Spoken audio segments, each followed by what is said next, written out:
મતદાર યાદીનો મુદ્દો લોકસભામાં ગુંજ્યો. રાહુલ ગાંધીની કેન્દ્રને અપીલ, ચર્ચા તો થવી જોઈએ. લોકસભામાં બજેટ સત્ર દરમિયાન મતદાર યાદીનો મુદ્દો ઉઠાવવામાં આવ્યો છે. વિપક્ષના નેતા રાહુલ ગાંધીએ કેન્દ્ર સરકારને આ મુદ્દા પર ચર્ચા કરવા માટે અપીલ કરી. રાહુલ ગાંધીએ ભારપૂર્વક જણાવ્યું કે અમને પણ ખબર છે કે મતદાર યાદી કેન્દ્ર સરકાર દ્વારા તૈયાર કરવામાં નથી આવતી, પરંતુ જો વિપક્ષ તેના પર ચર્ચા કરવા માંગે છે તો મંજૂરી મળવી જોઈએ અને ચર્ચા થવી જોઈએ. તમને જણાવી દઈએ કે સ્પીકર ઓમ બિરલાએ ગૃહમાં સૌથી પહેલા કહ્યું હતું કે મતદાર યાદી કોઈ સરકાર નથી બનાવતી, તો પછી અહીં આ મુદ્દો કેમ ઉઠાવવામાં આવી રહ્યો છે?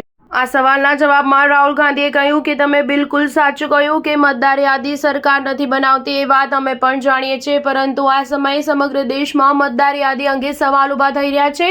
ખાસ કરીને વિપક્ષ શાસિત રાજ્યોમાંથી વધુ ફરિયાદો છે. મહારાષ્ટ્રમાં તો સ્પષ્ટ સવાલો ઊભા થઈ રહ્યા છે. આવી સ્થિતિમાં સમગ્ર વિપક્ષ માત્ર એટલું જ ઈચ્છે છે કે આ મુદ્દા પર ચર્ચા થવી જોઈએ. હકીકતમાં વિપક્ષ છેલ્લા ઘણા મહિનાઓથી આ મુદ્દો ઉઠાવી રહ્યો છે. આરોપ લગાવવામાં આવી રહ્યો છે કે ચૂંટણી પંચ અને ભાજપ સાથે મળીને મતદાર યાદીમાંથી ઘણા નામો કાઢી રહ્યા છે અને ઘણા નામો ઉમેરી પણ રહ્યા છે. વિપક્ષના નેતા રાહુલ ગાંધીએ એક પ્રેસ કોન્ફરન્સ દરમિયાન તો એવું પણ કહી દીધું હતું કે મહારાષ્ટ્રમાં છેલ્લી ઘડીએ મોટી સંખ્યામાં મતદારોના નામ મતદાર યાદીમાં ઉમેરવામાં આવ્યા હતા, ત્યારે અહીં સુધી કહેવામાં આવ્યું હતું કે આ મુદ્દો કોર્ટમાં લઈ જવામાં આવશે. તાજેતરમાં પશ્ચિમ બંગાળના મુખ્યમંત્રી મમતા બેનર્જીએ પણ આ મુદ્દો ઉઠાવ્યો હતો. તૃણમૂલ કોંગ્રેસના ચીફે ગત અઠવાડિયે એક જ મતદાર ઓળખ કાર્ડ એપિક નંબર ધરાવતા અનેક મતદારોને ચિહ્નિત કર્યા હતા. બેનર્જીએ આરોપ લગાવ્યો હતો કે ભાજપે નકલી મતદારોનો ઉપયોગ કરીને આવતા વર્ષે પશ્ચિમ બંગાળ વિધાનસભા ચૂંટણીને પ્રભાવિત કરવા માટે ચૂંટણી પંચ સાથે સાંઠગાંઠ કરી છે. સ્ટાર ન્યૂઝ 7 હંમેશા સચ્ચાઈની સાથે.